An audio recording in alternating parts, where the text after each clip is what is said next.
శాతవాహనులలో ప్రీవియస్లో administration మాత్రం మనం చెప్పుకోవడం జరిగింది. శాతవాహనుల పరిపాలనా విధానం గురించి చెప్పుకున్నాం. ఈరోజు శాతవాహనుల సైన్యం మరియు శాతవాహనుల సామాజిక పరిస్థితుల గురించి ఈరోజు మనం చెప్పుకోవడానికి ప్రయత్నం చేద్దాం.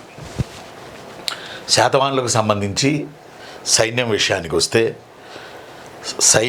సైన్యాన్ని లేదా సైనిక గుడారాలని స్కందవారాలు అంటారు. ఏమంటారు?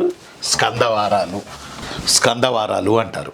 ఇది చాలా ఇంపార్టెంట్. మిలిటరీ క్యాంపులు, స్కందవారాలు. తర్వాత కటకం. ఈ రెండే సైన్యంలో మీరు ఉపయోగించుకోవాల్సినటువంటి వర్డ్స్. స్కందవారాలు స్కందవారాలు a word applicable army in the period of Satavahanas. స్కందవారాలు.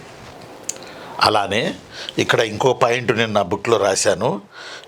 ఇంకొకటి ఏంటంటే కటకం అనే పదం మనం ఉపయోగించాం. కటకం ఏంటంటే సైనికులందరూ ఒకచోట నివసిస్తారు కదా, ఆర్మీ కంటోన్మెంట్ అంటారు చూడండి, దాన్ని కటకం అంటారు. కడగం లేదా కటకం is equal to army cantonment in the period of Satavahanas.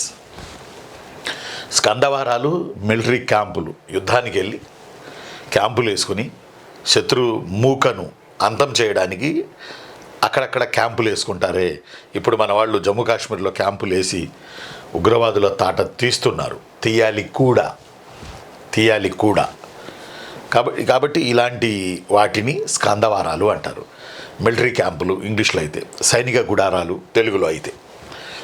కటకం అంటేనేమో సైనిక cantonments. A lot of difference between military camps and cantonments. సరే, మరి యుద్ధం జరిగినప్పుడు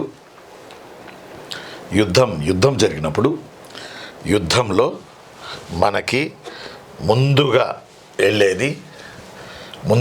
బయలుదేరేది పదాతి దళం. ఇది ఫస్ట్ బాసు.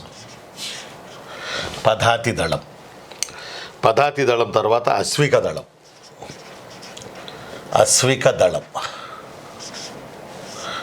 ఆ తర్వాత గజదళం. అశ్విక దళం, ఆ తర్వాత గజదళం, ఆ తర్వాత ధనుర్బాణ దళం. ఇది మనకి అమరావతి శిల్పంలో చెక్కబడి ఉంది. ఇది ఒక పాయింట్ మీరు కొంచెం బాగా గుర్తుపెట్టుకోవాలి.